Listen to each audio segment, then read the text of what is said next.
সালামু আলাইকুম কলিজার ভাইয়েরা, কি অবস্থা? অনেকদিন আসলে ইন্টারন্যাশনাল নিউজ আমি দিতে পারি না। তো আজকের এই নিউজটা অনেক খুশির একটা সংবাদ, বিশেষ করে আমরা যারা ইরানকে সাপোর্ট করি, শিয়া সুন্নি এই মতভেদের বাইরে গিয়ে আমরা যারা ভাবি যে ইরান একমাত্র রাষ্ট্র যারা পশ্চিমাদের মুখের উপরে কথা বলার সাহস করে, যারা জ্ঞান বিজ্ঞান প্রযুক্তিতে আকাশচুম্বী অবস্থান তৈরি করেছে, শুধুমাত্র তাই না, পররাষ্ট্রনীতিতে বন্ধুত্ব তৈরি করতেও ইরান, আপনি দেখেন একটা আরব রাষ্ট্রের কথা বলেন, ইরান রাশিয়ার সাথে ভালো, ইরান উত্তর কোরিয়ার সাথে ভালো, ইরান চীনের সাথে ভালো, আর এই তিনটাই এখন পরাশক্তি হিসাবে মার্কিন যুক্তরাষ্ট্র তথা ন্যাটোকে চ্যালেঞ্জ করে। আমরা যখন ভাবছি যে মার্কিন যুক্তরাষ্ট্রের সামনে ইরান কি লড়াইটা টিকতে পারবে, আমারও তো ভয় লাগতেছিল, কিন্তু ইরান দেখাই দিছে। এর মধ্যে ইরানের জন্য আরেকটা বড় সুসংবাদ, সেটা হচ্ছে এই প্রথমবারের মতন চীন থেকে বিশাল একটা লট যাচ্ছে ইরানের উদ্দেশ্যে। আছে কি এটার মধ্যে? জাদু আছে, অর্থাৎ আপনি হাঁটবেন জিনিসটা এরকম কাঁধে নিয়ে এরকম, আর দূর থেকে পুশ করে ছেড়ে দেবেন, এটা কুচ করে খেয়া উড়াই দিবে। বুঝতেই পারছেন জিনিসটার নাম হচ্ছে কাঁধে বহনযোগ্য যেই ক্ষেপণাস্ত্র আছে। আজকে মার্কিন গণমাধ্যমগুলো, আন্তর্জাতিক গণমাধ্যমগুলোর বরাতে যেটা দেখছি যে যুক্তরাষ্ট্র এবং ইসরায়েলের সাথে এই যে চলমান লড়াইয়ে ইরানের যে আকাশ প্রতিরক্ষা সিস্টেম, এটা কিন্তু অনেকটা ক্ষয়ক্ষতিগ্রস্ত হয়েছে বড় আকারেরই। এখন এই অবস্থায় যুদ্ধ বিমানগুলা বা ইসরায়েলের যে মেশিনারিজগুলো আসে উইরা, সেগুলোর বিরুদ্ধে তারা আসলে কি দিয়ে লড়াই করবে, বা তারা যে ক্ষেপণাস্ত্রগুলো ছাড়ে।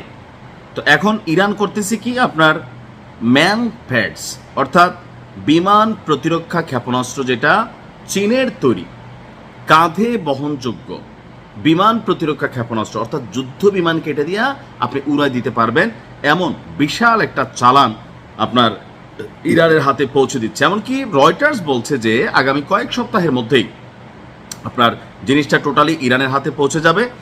আর প্রথম চালানে আপনার 400টি ক্ষেপণাস্ত্র উৎক্ষেপণ ব্যবস্থার একটা লট যাচ্ছে।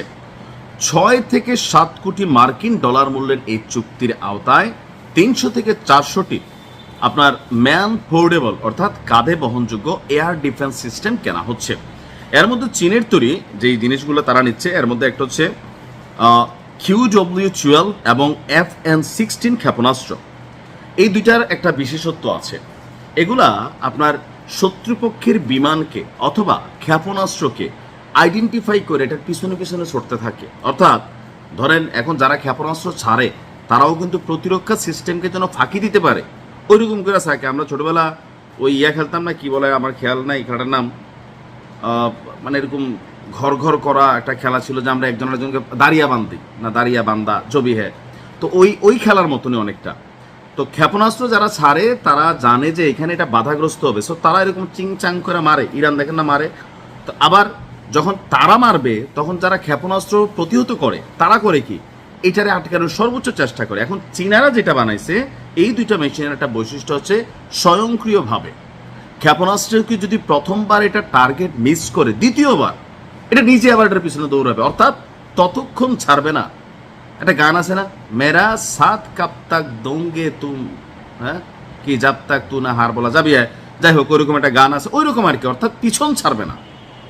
এখন ইরানের সাথে চীনের এই যে চুক্তির বিষয়টা যখন গণমাধ্যমে আসছে, তখন কিন্তু মার্কিন যুক্তরাষ্ট্র এটা নিয়ে প্রতিক্রিয়া জানাইছে যে এই মুহূর্তে চীন যদি ইরানের হাতে এটা তুলে দেয়, অর্থাৎ যুক্তরাষ্ট্রের বিরুদ্ধে চীন অবস্থান নিচ্ছে, অর্থাৎ আপনি কেউ কোনো কিছু দিতে পারবে না। আমেরিকা শুধু একটা ব্যাট দিব, বেড়ে ফালাইব, আপনাকে আদর যত্ন করবে, আপনি আব্বা আব্বা ডাকবেন, দাদা দাদা ডাকবেন, এবং আপনাকে খুশি থাকতে হবে। তো যদিও এটা নিয়ে চীন এখন কিন্তু অফিসিয়ালি মুখ খুলে নেই, কিন্তু গণমাধ্যমগুলোতে চলে আসছে, আর এই চীন মুখও খুলবে না। ভাই বন্ধুত্বের জায়গায় দিল, তোর সমস্যা কি? তা আমরা মনে করি এরকম সাহায্য শুধু মুখের কথা না, ইরানের জন্য সাপোর্টিং অব্যাহত রাখা চীনের দায়িত্ব। ইনশাল্লাহ খেলা হবে, আসো ভাতিজা।